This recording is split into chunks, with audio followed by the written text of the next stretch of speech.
Hello, everybody. This is Trey, and today we are going to have a little insight into the story of Jacob and Esau. So, during their life, Jacob managed to trick Esau twice. First time, he, you know, I think it's just a conflict of interest and less of tricking.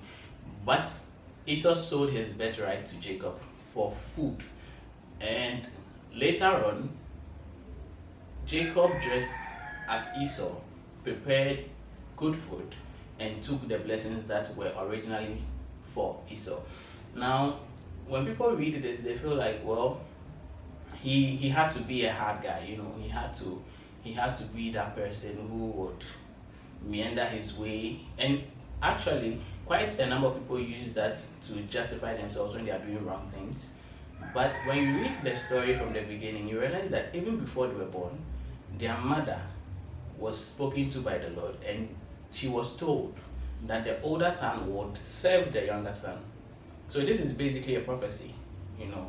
It's basically a prophecy. So sometimes, as the way life is now, you realize that maybe things are not going quite the way you wanted them to go.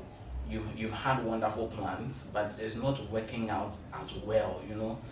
And you're wondering, Charlie, this thing that the prophet said, or this dream I had, this vision I had, is it true?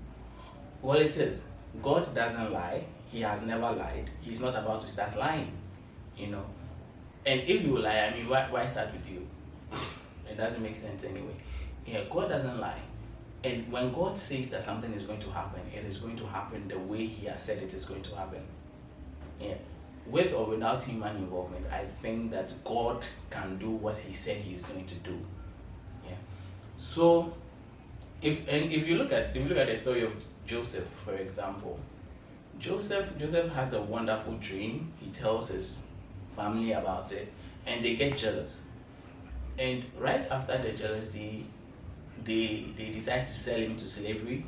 He's there for a while. He gets thrown into prison. But the thing about the story of Joseph is, if he wasn't thrown into prison, he would never had met Pharaoh. Because if his brothers didn't do anything about what he said, then that means that he will still be living in Canaan with his father.